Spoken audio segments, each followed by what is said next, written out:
Hello મિત્રો, હવે મારા ફ્રેન્ડના ઘરે ગણપતિની સ્થાપના કરવામાં આવેલી હતી, તો ત્યાં હું ગયેલો હતો.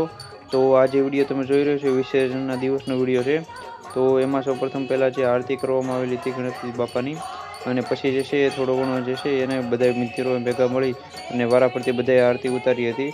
અને પછી આપણે જે છે એ ગણપતિ બાપાના જે છે એ વિસર્જન માટેની તૈયારી બધી ચાલુ હતી.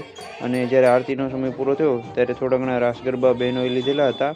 અને આવી રીતના એક મારા ફ્રેન્ડના ઘરે ગણપતિની સ્થાપના કરવામાં આવેલી હતી 7 દિવસ સુધી.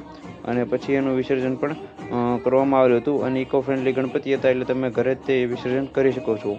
અને જે તમે આગળ જોઈ રહ્યો છો વિડીયોમાં, આવી રીતના મેં અને મારા ફ્રેન્ડે ગણપતિ વિસર્જન કરેલું હતું. તો આવી રીતના એક નાનો અમથું મારા ફ્રેન્ડની ઘરે પ્રસંગ હતો. અને તમે સાઈડમાં ફોટા પણ જોઈ શકો છો વિડીયોમાં. અને સારા એવા ગણપતિની સ્થાપના કરવામાં આવેલી હતી. બહુ સરસ ગણપતિ હતા. તમે જે છે ફોટો જોઈ શકો છો. આની પહેલાં પણ મેં આપણી ટેલિગ્રામ ચેનલ અને જે છે એ સ્ટેટસમાં મૂકેલા હતા ફોટા આપણે યુટ્યુબ ચેનલમાં. તો ત્યાં પણ તમે ફોટો જોઈ આવ્યા છે. આવી રીતના એક અમારા ફ્રેન્ડના ઘરે થોડીક સ્થાપના અને ગણપતિનો કાર્યક્રમ હતો. તો સારા રીતના આ કાર્યક્રમ પૂર્ણ થયેલો છે. Thank you.